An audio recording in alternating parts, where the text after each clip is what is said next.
Hey, yo, what's up, everybody? Welcome to the newest episode of the Bronx Muchachos podcast, brought to you by 5 Reasons Sports Network. I'm your host, Mark, and tonight we got Danny, What's good, everybody? and we got David. What's going on, everybody? Welcome back. All right, everyone, you guys know the drill.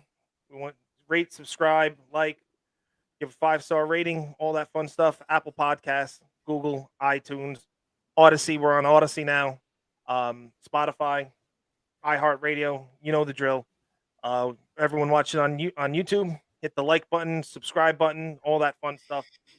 And also always go to our link tree, link.tree/real Bronx Muchachos for any and all deals we got going on. And speaking of deals, we want to give a quick shout out. If anybody didn't get the chance to see it last week, our boy Dave here, he was on with the B3 boys up in Connecticut. So Chris and Scott, thanks very much for putting them on there. Can't wait to hang out with you guys again soon. Much love for you guys. And speaking about episode 77, go check it out. There you go. That's right. Episode 77. Give it a listen, man. Dave and Scott, they're like two bodies that share one brain. They think the same way all the time, man. Actually, Chris thinks that somehow Chris is like my dad because we both think so much alike, which would be kind of weird. But your mom's got. I know who my real dad is. I was gonna say your mom's got a lot of explaining to do on that one. Yeah, oh my god, I can just picture the phone call coming.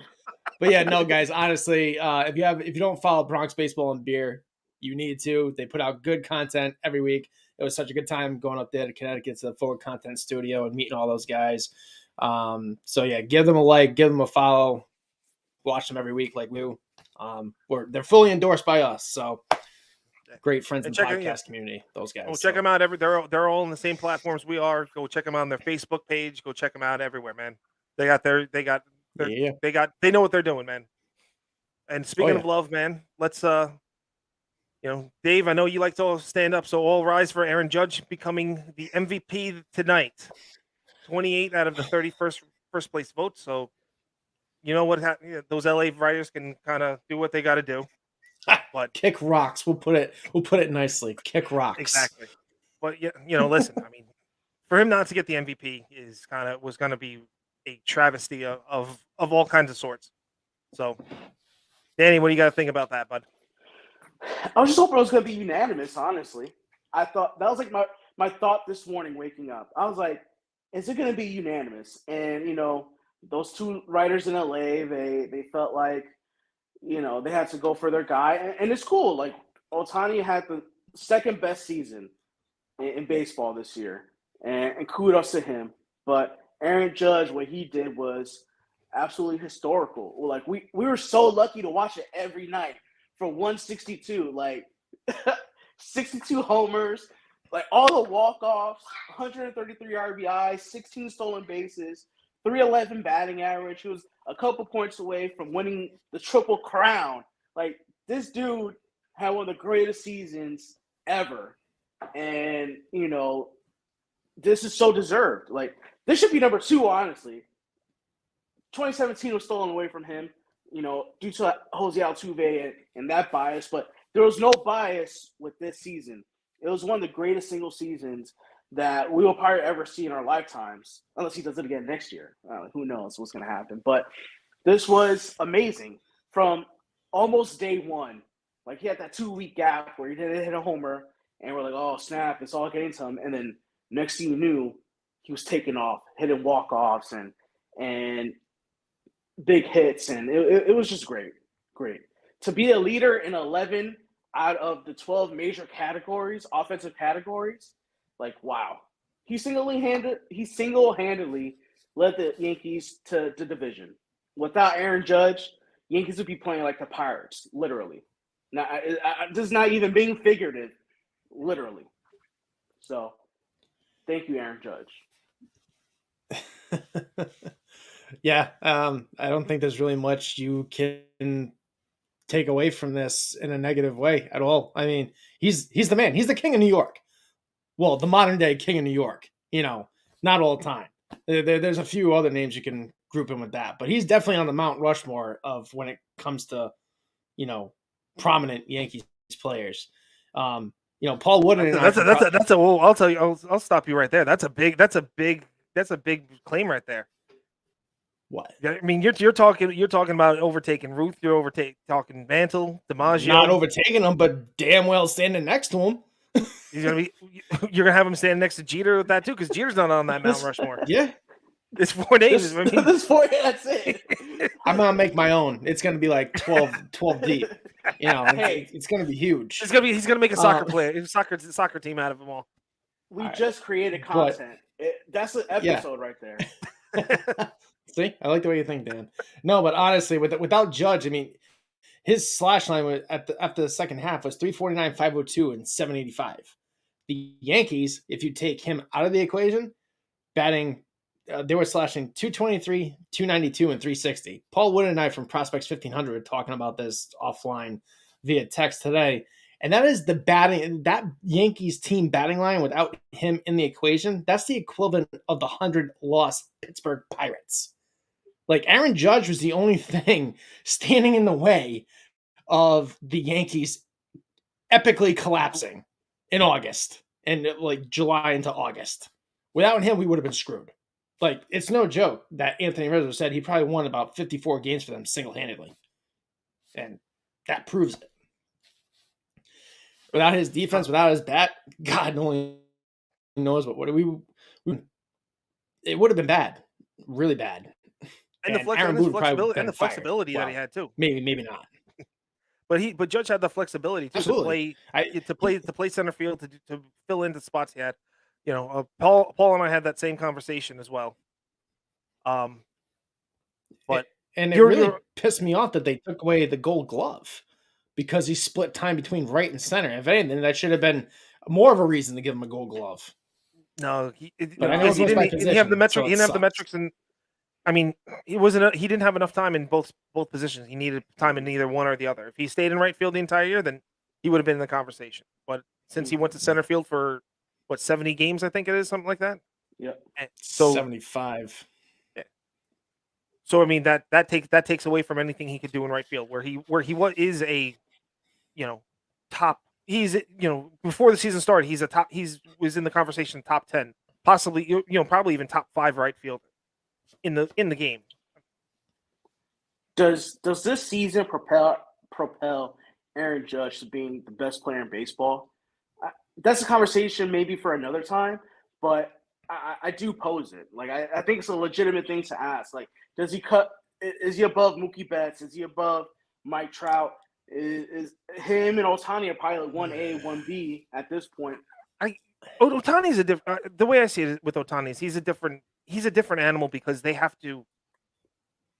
Angels have to do a lot of things around Ohtani to make Ohtani tick the way he's ticking.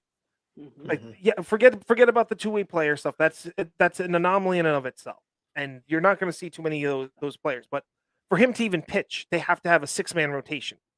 He's not on a regular everyday rotation like everybody else. So everybody else, so that entire team is then transposed and changed because of his limitations.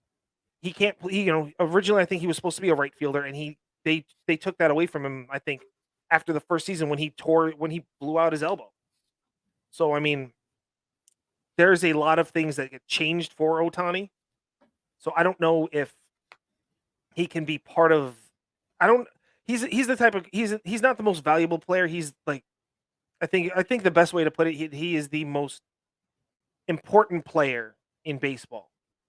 If you understand what I'm saying, like, you can be most valuable to what you do, but he is the most important because of what he does in totality. But I can't see that he's like up in that echelon when he's not.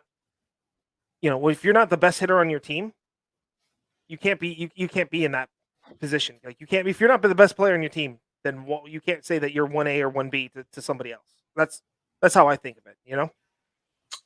Well, for me, I just think, like, athletically and what he does on the baseball field, we haven't seen it in 100 years.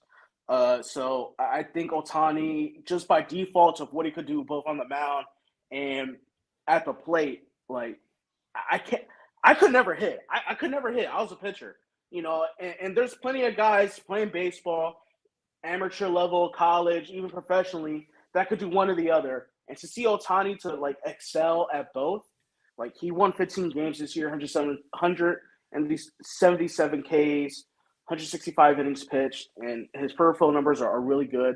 And then 34 homers.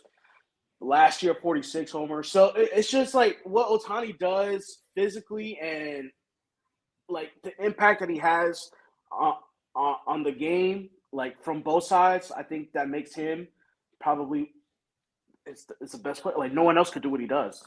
So I think Ohtani's there number one, but Judge is definitely creeping up that list. Like he overtakes Mike Trout for me. He overtakes Mookie Betts, Bryce Harper, Goldschmidt. You know, you could probably put him in that. Nolan Arenado. There's a lot of great ball players, but I think that Aaron Judge is definitely, in terms of talent and what you see on the field, in terms of results, Aaron Judge is right up there being one of the best players in baseball. That's not even close.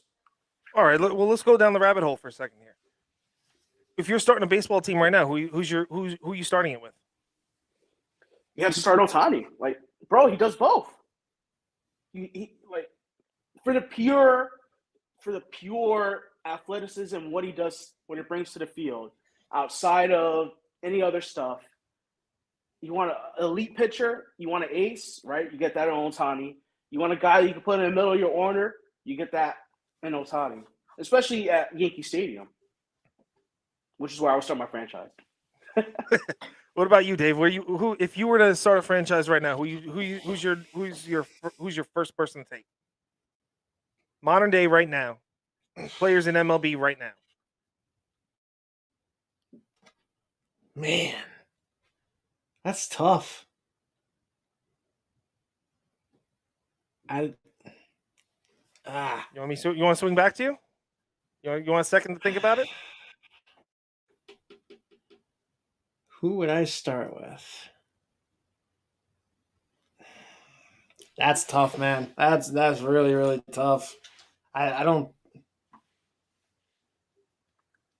I mean, I'd say Judge, man. but that'd be like me being biased just because I'm a Yankees fan. But I mean, there are just so many damn good players in this league that it's tough to pick one or the other. It really have to is. pick one. Just pick one. Between Judge and Ohtani, just choose you can pick. one.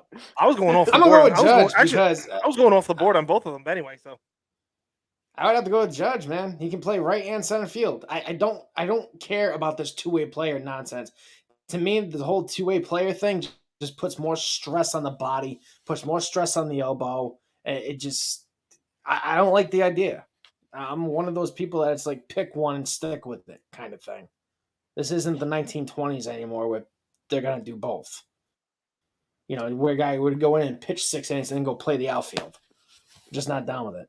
Well, in defense of what Danny was saying, Ohtani doesn't play the field. Yeah, he doesn't do that. No, I'm just saying he goes pitches 6 and hits a game time 3-run homer. That's what he does. Like Ohtani's a great player, but just for the sake of what we got going on, obviously Judge is, our guy, and I always root for Judge. But if we break it down to the nuts and bolts, pure baseball player, like we've never seen this at the highest level of the sport. So what you're saying is that Shohei Ohtani is a better baseball player than Aaron Judge by you taking Ohtani to build a team around. Yeah, 100%. Like, bro, if you do both, the dude throws 100 miles per hour and he hits 450. Like, yes. That's what baseball players do. Yes. Like, it's not even close. Like, talent-wise, Shohei Ohtani, it doesn't come close. It doesn't come close. It's just what it is. But that doesn't make him the MVP. That doesn't make him, that's pretty much it. It doesn't make him the MVP because this year it was Aaron Judge's year. Like everything that Aaron Judge did was astronomical and historical. No, you're 100% right, and that's why I said Ohtani's not the MVP, but he's the MIP, the most important player, because of what he does. And speaking of important players, Mama Guilfoyle is up there giving a couple of chats for Dave. And we got we got Daniel Barry of Sports Highlights saying, "What's up, Daniel? What's up, brother? How you doing?" So, Judge isn't the only one who got some hardware this week. In the past couple of weeks, we got the first ever catcher, Jose Trevino, congratulations. He is the first ever catcher to get the platinum glove. Now, for those who don't know, the platinum glove is you are the best defensive player in the league in your league.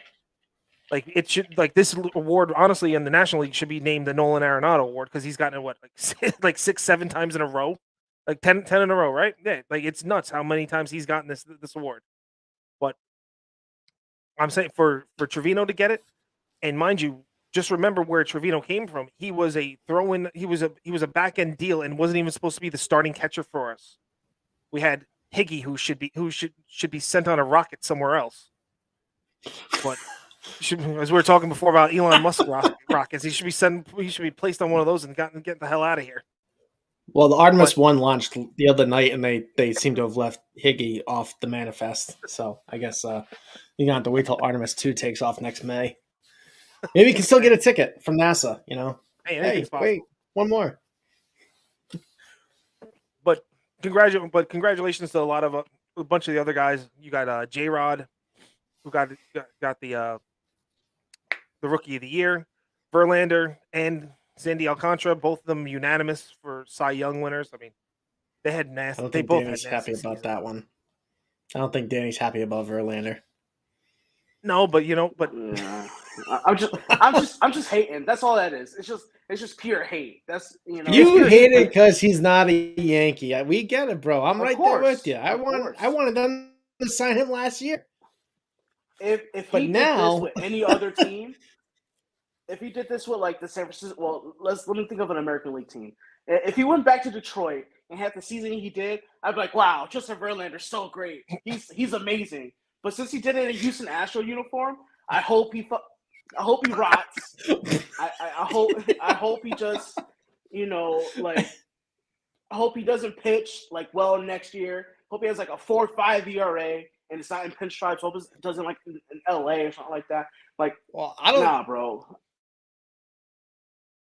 Got the hater. I don't know where he's gonna be. I don't know where he's gonna be playing next year because the report's coming out that he's looking for a 3-year deal like Max Scherzer got. He wants $42 million a season. Why not? He just he just proved he could do it. Okay, I get it, man, but what is up with these aging pitchers in their late 30s going, you know what? I think there's no doubt the guy's owed, but dude, you're 38 years old. The time for you to get this contract was 7 seasons ago when you were in your prime. I'm just getting a little sick of these aging pitchers demanding over $140 million when you're at the back end of your career. I mean, look what happened to Scherzer last year. He was on the IL 3-4 times last year, making 40-something million. I got 2 words for you, Dave. What? Market value. Boom. That's all you got to say. Yo, look at all the starting pitching now. What do most starting pitchers do? They go twice through the lineup, 3 times at best. Verlander could take you into the 7th inning. That's what Scherzer was doing beforehand. But when he got that deal, he was going 7-8 innings. DeGrom, I mean, he was going deep until he had 2-3 years of shoulder injuries. Now he's only a 5-inning pitcher, and he's another one who's looking for $40+ million a year. Yeah. So, and even the crazy one is Nathan Eovaldi's looking for big time money too, and he's only a 4 or 5 inning pitcher. Yeah. What's he looking for? Money. He's looking for 3 years at 15 to 20 million. No, I heard it's more than it. I heard it's 20+. He's looking at 20+. He's good luck, bro. And you got the Red Sox who are looking to bring him back. I don't know if they're looking to bring him back at that number, but they're looking to bring him back. And would ever give Nate Eovaldi a multi-year deal? Why would you do that? It doesn't make sense. The dude barely pitches. He's not a number 1. He doesn't deserve number 1 money. He's not a number 2. Maybe at best you're saying he's a 3, but I'm thinking he's more of a 4 or 5. He's middle to back end and more of the middle back end of the middle. So I mean, he's not throwing 99 anymore. Sorry to cut you off, Mark. He's not throwing 99 anymore. He's 95 to 97. Sure, he has the cutter and the breaking ball. Yeah, but when he's on, he's on. He's virtually unhittable when he's right. Yeah, but that's not that often anymore. Danny, you mean carved us up pretty good a couple of times we faced them last year. That's not saying much with our offense, but that was 4 years ago when he was nasty. He's not the nasty Nate anymore. He's just not. No, he's just not. No. No, but speaking of the American League East, I mean, we might have some Yankee killers that have moved on. I mean, G-Man Choi's got traded to Pittsburgh. Teoscar Hernandez has gone to Seattle. G-Man went. I thought he went to Toronto. No, he went to Pittsburgh. Pittsburgh. Yeah, he went to Pittsburgh. I mean, there's some. I mean, there's some big. Those are some big names that usually kill us and are not there anymore. So there's plenty of movement going around. I mean, Seattle's making moves too. They just traded Kyle Lewis down to Arizona. That's a wild thing. I mean, they're really just shredding that they're just changing up that whole outfield now. Well, go ahead, Mark. I was gonna say because I thought they had an outfield of the future in Jared Kelenic, J-Rod, and Kyle Lewis. Like that was going to be their outfield for like 10 years. And after this past year, they're just going no and no. We're just building around J-Rod and be done with it. But this is what Jerry Dipoto does. For them. Oh yeah, it's huge because he's gonna provide protection behind Julio. Like Ty France is a good hitter. He's not a power hitter by any means, but he's a good hitter. He's gonna get you like 275 to 290. He's gonna get on base, but that's not really like great protection for Julio. Teoscar, he's gonna hit. He's a good hitter with power, and that really extends that Seattle lineup. So. Jesse Winkler's good out there too. Yeah, but he had a down year, so we'll see what happens. He might be on the move too. Hey, you never know. I keep hearing that Seattle's looking in the market for middle infielders. Yeah, I was having this conversation today at work. Out of the 4 dudes that are dudes in the shortstop market, Correa, Trey Turner, Dansby Swanson, and Bogarts.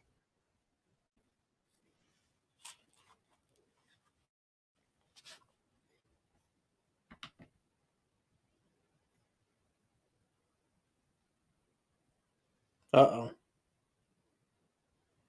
Yeah, we'll come back to Danny on that one. I think he's had a bad connection there, but we'll circle back to that one.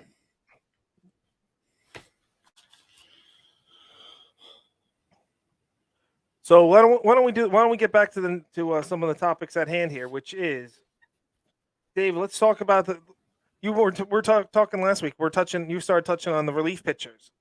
Tell me what's your thoughts of how the relief pitchers was this past year, because it seemed like it's a tale of two seasons, to be honest with you. Yeah, well, I mean, that's what happens when guys blow their elbows out and break elbows throwing a baseball. You kind of got to do the whole next man up thing. So Steven Ridings just went to the Mets the other day. So I think they got a solid foundation right now. They got Trevino coming back. They got Loizaga coming back next year. Chad Green, he's shelved from Tommy John surgery, and he's a free agent, so who knows what happens with him.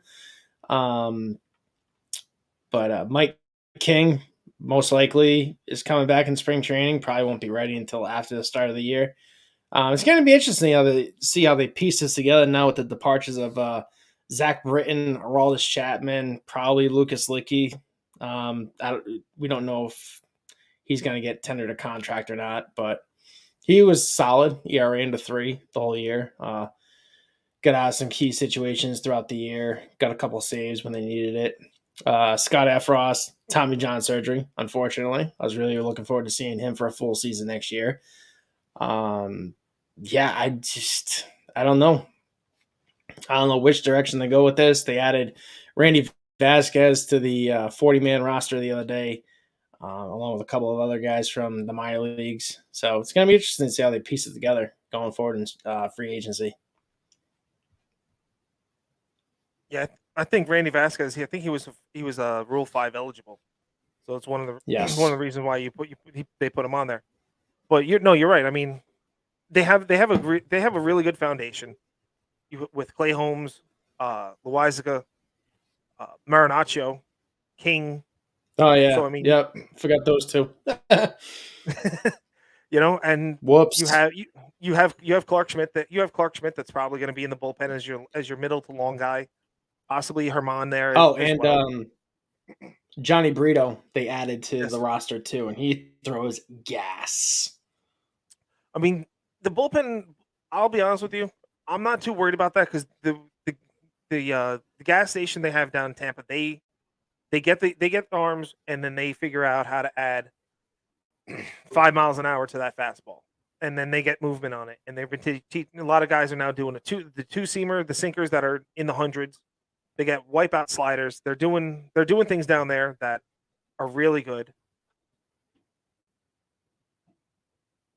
So, I mean, the bullpen. I'm not going to miss Chapman because Chapman would throw his pitches and his fastball. If it wasn't anywhere near the plate, he'd look back and see that it was in the 90s as opposed to in the hundreds, and he would just flip out and never throw another fastball. Britton, I'm sorry to see him go. He blew out his elbow. He's a gamer because tried to come back this season, but he just couldn't. Chad Green, that's Danny's favorite relief pitcher. I know he's crying right now that he's not going to be back. Chad Green, I miss him. But it's such a volatility. Relief pitching is so volatile. I mean, to harp on it, we were always very we're spoiled to have Mariano in the back end of the bullpen to kind of be the calming force for everybody. So I think having everybody having this volatility, I think as long as you have the main guys there, like you said, Trevino, King coming back, Holmes, Marinaccio, who showed up this year, all those guys, I think it's good. Yeah. And there were a couple of other. They added Matt Crook, left-hander, power throwing left-hander. He opened some eyes in AAA this year. Greg Weissert came out of seemingly nowhere. Had the one bad outing in Oakland. I think nerves got to him, and after that, he settled right in. Seeing Weiss. Then he was a Fordham boy, right? Yep. To the Fordham guys, he didn't come out of nowhere. All right. The Fordham guys, we knew he was there. It was just a matter of time before he got to the big leagues. All right. Yeah. So I'm actually excited to see Weissart and Marinaccio for a full season. And it's going to be an interesting three-way battle for the closer's role. I think Marinaccio and Weissart stand a chance to get that stand in that conversation as being the closer along with Loizaga. So it's going to be a four-man race, in my opinion, for the closer's role based off of what we saw with Holmes out of that season. Not so much. I mean, I don't know what happened to that guy. I mean, obviously injuries played a role, but you need to have maybe not so much breaking camp, but you need a solidified closer. You cannot go through next season the way you did last season where you didn't know who was going to be pitching the ninth on a day-to-day basis. So they need to figure it out. I still think Clay Holmes is due to. No, it's miserable. But I still think Clay Holmes is going to be the guy going forward. I'm not so sold on it. Yeah, I mean, Mark has been saying this entire time. Like, it's volatile. Like, Mariano is the outlier in baseball history, honestly. Like, to have 20 years of dominance as a closer, like, you don't see that anywhere. So, year by year, there's going to be guys that are going to be showing up. Who knows, next year, maybe the guys that you're mentioning, a Marinaccio or a Weissert, might step up in a game too, but I don't see either of those dudes being legit closers at the big league level for 2023. I could see Johnny Loizaga, Mike King, and Clay Holmes being I put Wandy in there because Wandy did a great job for us, and he could get out lefties and righties. So with that four-headed monster, short inning games is going to be what it is for the Yankees. But I see Marinaccio as a reverse splits dude that could get out lefties in a pinch when runners on.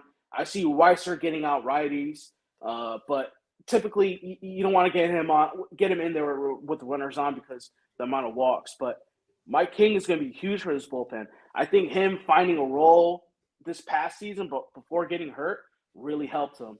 And moving forward, finding those roles is going to be really important. Like Loaizaga, the second half, Loaizaga needs to show up for the entire 2023. First half, Clay Holmes needs to show up. So if we get some consistency and guys working together, I think this bullpen has the makings of being a really good one. Too bad Efros got hurt. Well, shoot, even Lou Trevino. We have 5 guys in this bullpen that could close games and have closed games in the past. So it's going to be a dynamic bullpen. It's going to be a bullpen that's going to come at you in different ways. Guys with great stuff. So I'm looking forward to seeing what's going to happen in 2023 and how we're going to supplement it. Because there's going to be inevitable guys that have down years. Like we didn't see Loaizaga having a 5 ERA in the first half. Like we didn't see Clay Holmes having a 6 ERA in the second half. So I would like some more consistency. Can someone explain to me what Albert Abreu was still doing on this roster? How? Just how? Laundry? Yeah. He's the laundry man? I don't know. He listen, I mean he's a Cashman guy. Bye. Cashman loves. You know what? He might You're be. right. You're right about that, Mark. Yeah, that's the only reason why he's back on the team is because, well, I mean, honestly, if you look at the numbers, the peripheral numbers outside of his recent performance, 24% K rate, 5% walk rate with the Yankees. He's getting ground balls at a 48% clip, and he had a 3.16 ERA. I kind of see Abreu in the same like Chad Green, where when he's good, but when he's bad, it's just like, God, you want to pull your hair out and you want to stab your eyes because you never want to see this guy pitch again.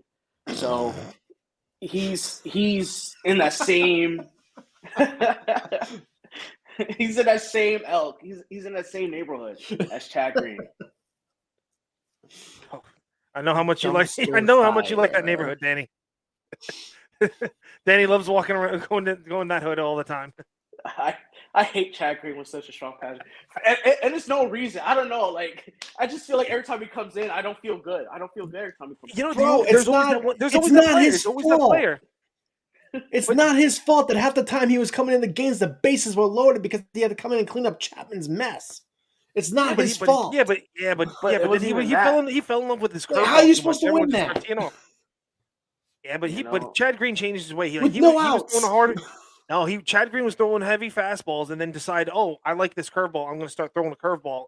And everyone goes, oh, this is easy to hit, and just tee it off on it. And he never made the adjustment. He never once made that adjustment. He got curveball happy, like Chapman got slider happy. Yeah. But if you look at the numbers, you think Chad Green is a really good reliever, and he is in certain instances. But in other instances, like I said before, you want to find every other way to not watch this guy pitch. And Albert Abreu, Chad Green, birds of the same feather flock together. Those guys hang out. I guarantee it. They go out in town together. I disagree. I think Chad Green's problems in the last couple of years has been from overuse. He has been overused way too much in the last 3 seasons. And I think that is a contributing factor to why he's been getting hit and hit hard and injured every time he turned the head. Overuse. Yeah. Well, on the other hand, Mike King had a 1.7 WAR, which still led the Yankees. And he didn't pitch since, July? And he finished third? June? Yeah. June. And he finished third amongst big league relievers in WAR with 1.7. And he didn't pitch since June. That's pretty Not sick. having Mike King was 0 ERA terrible. for like the first 3 months of the season. Yeah. Maybe things would have evened out for him, but I don't know. But that's an interesting thing to talk about was the injuries, because Hal Steinbrenner had a sit down with Meredith Marakovich, a 2-parter, to be honest with you. And one of the things that not only Hal said, but Boone and Cashman, they all kind of are beating the same drum as that. The team that started the season, the one that everyone kind of was lauding over that they were gonna break the single season record, wins record, wasn't the team that they ended the season, which is true. But they're not. They give the Astros credit for winning, but more so is the fact that you beat up on a lame duck right now. You're beating up on low hanging fruit because we weren't at our best, and for everything that's going on, man. I'm pro player, but man, how needs to be a little bit better than that. He's got to turn around and just take the blame and pass it along to everyone that they didn't do their job. Boone didn't do his job. The players didn't do his job. Cashman, man, he didn't do his job. He didn't do his job. Hal didn't do his job. But I did like. There's a couple of things that he did say which really, really piqued my interest. One of them was that if the players didn't respond and the players didn't play hard for Boone, he straight up said he was going to they would have made the change. They would have gotten rid of Boone after the season. So that is something that is to me is a little bit more inspiring that he's not just there kind of writing the checks and kind of in the background. Okay, well, I'm going to follow everything that's being said and we're, being led by the nose. Like he sees what's going on. He's beginning to put his finger on the pulse. And the other big thing I like which is that he expects Volpe and Peraza to be part of the middle infield next year. And they're going to get significant looks in spring training. So that is something. About time. For everyone who's not watching, Danny is in the background doing backflips. Doing his happy dance. I mean, this is something we here especially we've been clamoring for forever. Dave was not going to start it off in the off season that he was the president of the Oswald Peraza Club. I was the first one. Oh yeah, no, all you. I was the first one sitting there telling everyone we got to get rid of IKF. He's not a shortstop. Can't do it. Don't care that they were winning. He just didn't look good. I think they finally realized. I'm hoping, if they can make some moves, which why I kind of brought up that Seattle's looking for middle infield.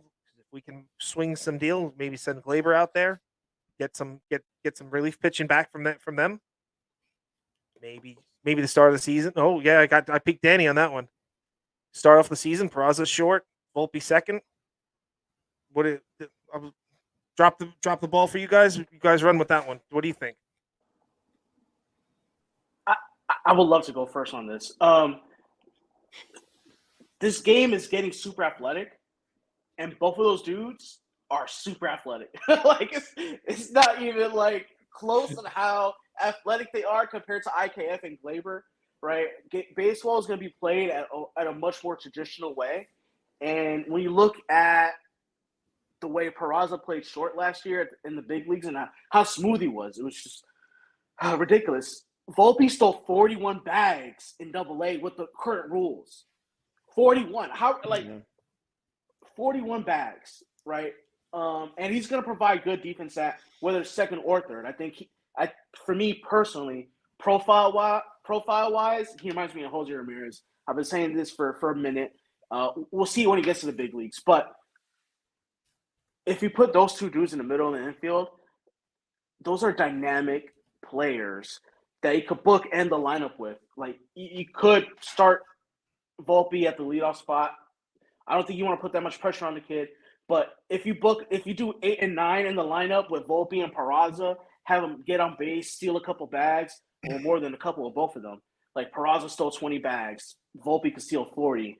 Provide a spark and that youthful energy and exuberance to a kind of veteran team. We spoke about this in the past. Marcus brought it up multiple times.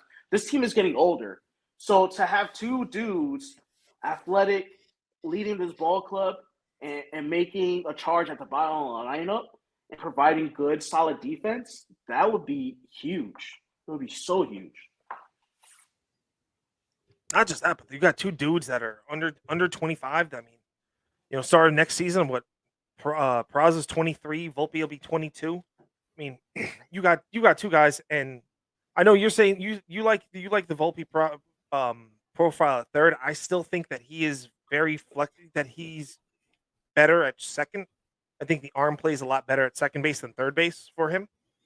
Um, but man, just think of it this way, because if you can swing it and have it set up the way this is going to be, that you go Peraza Volpe, whichever one you want, 8-9, flip it over to DJ 1, and then you go Judge, then you go Rizzo, then you go Stanton, then you go and go and go and go. I mean, that's not bad at all. Or even throw Benintendi in there as the one spot, move DJ down a little bit further down. I mean, then you still have tons of contact guys that are there.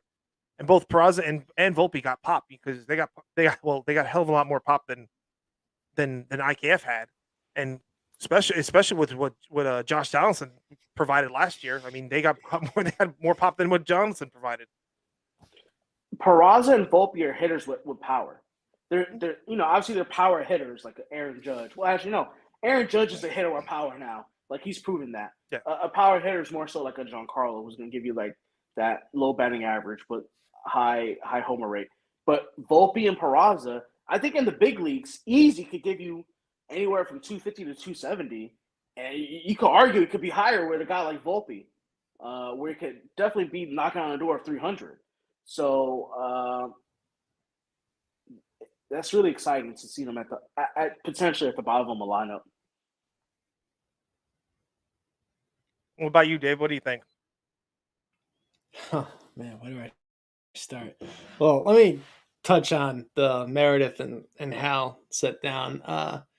It's nice to see this organization take some accountability finally, but until I see action, to me, it's just words. I mean, Hal can say whatever he wants. The problem starts with him and the unwillingness to go over the luxury threshold.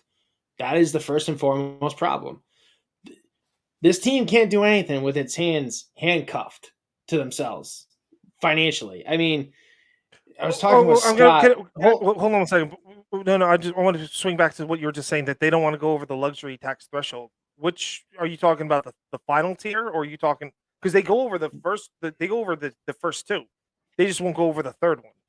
Well, whatever. I mean, they won't go over something. Scott and I were talking about this the other day when I was up in Connecticut. Before they signed Rizzo, they had 183 million on the books to start the offseason. They had 54 million to play with before they hit that third tax threshold. I mean, to even be talking about them not willing to go over a certain amount is just obscene to me. I mean, they're just limiting themselves. So the first tax threshold is 232, I believe. The second one is 20 million above that, and the third one I think is 270, 275, somewhere in that range. And when you go over the third tax threshold is when the big penalties come in. That's when your draft picks drop 10 spots, you lose $1 million internationally, things like that. That's where they don't where they don't want to go to right now. The Yankees don't want to play in that field because they still know that their bread and butter and fixing their pipeline for the farm system, which we're talking farm system here with a team that hasn't won hasn't been to the World Series since 2009. But to replenish their farm system, they go internationally. They get the top tier young kids, the Dominguezes, the Roderick Ariases, this January, the Brandon Maillas that are coming up, which at some point, which we'll be talking about later down the road. They have some other guys that obviously 2024, 2025 that'll be lined up as well. So they don't want to dive in and get rid of that pipeline of talent from Latin America, especially from the Dominican Republic. That's where they really set the stage and where they really get they kill it down there. I mean, their facilities down there, they get the guys. I mean, what I'm saying is something's got to give. You can't just keep relying on 16-year-old lottery tickets that might potentially be something. I'm all for restocking the farm and everything like that, but I mean, something's got to give at some point. This has been going on for 13 years. And the one thing that really stuck out in this interview was when he said the Astros played us when we were at our worst. We were injured. They have turn over the team. They bring up something young if it has potential. It's like, weird. Weird how that works, Hal. Why don't you try doing it? If you're seeing that another team is being successful doing that, then do it. Hello. But no, let's go out and get IKF and Josh Donaldson. That's intelligent. And to go with Danny's point about Volpe and Peraza, that would be huge. I mean, even this year at AAA, when he got called up, he was sitting at Volpe was sitting at 22 games, 89 at bats, 236, 313, 404, and 717 as a slash line. Better than IKF. Yeah, exactly. Like, I'm all for it. I mean, you got him, you got Volpe, you got Peraza, and you got Cabrera. Start building the team around these three guys, because these three guys are your next core of players to come up and do it here in New York. They need to get rid of the dead weight off this team. Aaron Hicks, Josh Donaldson, IKF. I hate to say it, he's not dead weight, but Gleyber Torres needs to get traded to give these guys a lane to play in. Get some relief pitching or restock the farm. Do something. He's got value now. Use it. No, let me ask this question, because you keep mentioning IK. You mentioned IKF is dead weight. Is he dead weight because of what we saw him at shortstop, or is he more along the lines of he's taking up a roster spot? Taking up a roster spot. He's arbitration eligible again this year, so he's due for a raise. I'm not paying $6 million for a backup. No, that's how I think about it. Yeah, absolutely. I prefer to have Cabrera or whomever else play shortstop once a week behind Peraza and spend that money in a different manner. Okay. So that's how I think about it. So what we're talking about is doing whatever you can do to get rid of Donaldson, right? And then put DJ at third base. Yes. God, that infield would be sick. I just want to make sure we're all on the same page. Because I'm with that because I'm with Cabrera being the super utility, not the guy that you kind of, not the guy you build your part of. He's not a main piece to build the team around. He's going to be a nice complementary piece to kind of fill in here, fill in there. He could still get his at bats because down the road you can literally put him in. Okay, Volpe needs a day off at second base. Plug him Cabrera in there. Oh, next day Peraza needs a day off. Plug him in there. Oh, DJ needs a day off. Boom, plug him at third base. Okay, we need our left fielder day off. Boom, plug him there. Plug him in right field. Plug him here.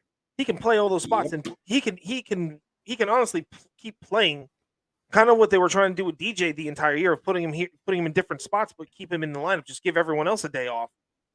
It can work for him, but he's not in the ilk of a Volpe, of a Peraza that is going to be mainstays out of position. Like Dominguez when he comes up, he's going to be a mainstay at a position, either center field or left field. You know what I mean? Like those spots are going to be right then and there. This team defensively next year could be special again. Well, if they do special again, it could be. I mean, they could be hell of a lot better if both those guys, if Peraza wins out shortstop, which I would think he would have the upper hand on everybody. He wins out shortstop. Your shortstop position just becomes that much easier and that much better.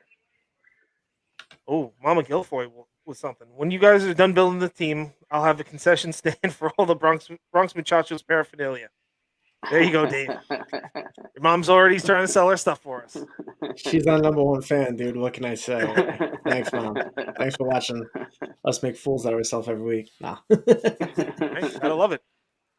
But yeah, no, I mean, DJ at third base, Gold Glove winner. You put Peraza there, he's Gold Glove caliber, and especially what we've seen with Jeremy Pena, I think that there's a good chance that Peraza could match that or then some. Could match it or then some. Volpe could, if not, maybe better. Yeah, Volpe could do wonders over at second base. Rizzo still his defensive metrics might not be as where they once were, but he's still a very talented first baseman, and he can hold it down. I'm just excited. I'm just excited to watch Rizzo bat without the damn shift. That's what I'm excited for. Oh, I think they were saying he's gonna be a 300 hitter. I don't know about that, but definitely over 250. 100%. This year, had the shift not been in effect, he would have hit 252 instead of 220. Like, I think they did the math with the amount of hits that he hit into those shift, areas. like 12, like they said, I think it was 11 or 2, if 11 or 12 of those hits went or became hits, it was a 252 hitter. Yep. And add all the power. Yeah. Yep. And add all the power, and he's a leader of the clubhouse. You know, if Judge is the boss of the entire clubhouse, Rizzo is the underboss there. Mm-hmm. Yep. Yeah. Yep. I'm so happy to have Rizzo back. Like, that was so huge. Like, when that Houston news came out, I watched to punch the wall. I was like, the number one target. I was like, oh my god, I want to throw up. If it had gone to the Houston Astros, I probably would have jumped in front of a semi. Just kidding. Not being serious, but bro, when I saw that, it was like a dagger right through the heart. I was like, don't do this to me. Please, God, do not go sign with the Astros. That probably would have hurt worse than Andy Pettitte going to Houston or Robbie Cano going to Seattle. Like, you kind of knew that was going to happen, but we didn't hate those teams then. Like, we hate the Astros now. Like, with every fiber. Well, at least I do. I hate it with every fiber in my being. So, the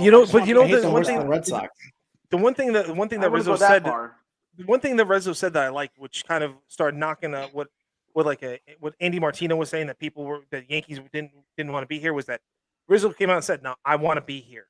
He didn't talk to any other teams. He didn't bother with anybody else. No, I want to be here. 2 years at $17 million a piece. He's got the buyout for another I think it's $8 million or something like that. 6 million. Thank you. Yeah. So really, he's got two years guaranteed at $20 million a piece. So, and if he comes back for the third year at the age 35 or 36 years at 36, you know, that's another $17 million right there. Mm-hmm. And that's still nothing. Those are nothing. That's nothing. He's not killing us on the salary. Team friendly deal, just like he did. But you know, he earned that though. Like, everything he did in the clubhouse, like we're saying, and the power numbers. Let's see if he hits 33 homers this year.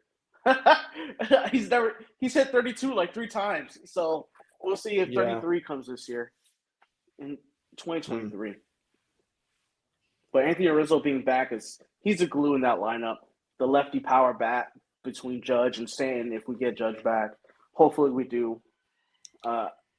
Jim Bowden said 8-330 like me. I was like, Jim, I like the way you're thinking.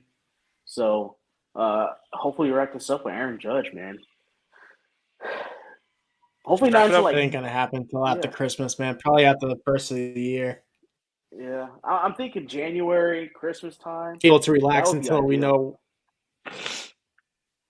I won't be able to relax until he did. You know, remember when Giambi signed? It was around that Christmas time, and as a kid, I was December like, "Oh, 12th, 2000." Yeah. That was like our early Christmas gift. Let's wrap it up like Aaron Judge right there, man. Follow your Bay. It was 2021, Dave, not 2020. Giambi signed right after. No, I said 2000, December 12th, 2000. No, he signed. Yeah, that's what I'm saying. He signed in 2000. He signed 2021 is what I'm saying, because he started playing 2022. The Yankees because he wasn't on that team. He wasn't on the Yankee team that played against Arizona. Tino Martinez was still there. Oh yeah, that's right. He signed in 2002. 01. Never mind. 1 year rolls into next, man. Anywho, good times. I think that's a wrap. I think we're good for tonight, Dave. Dave, want to send us out? So that's going to do it for us tonight. Thanks again for coming back for another fun-filled week.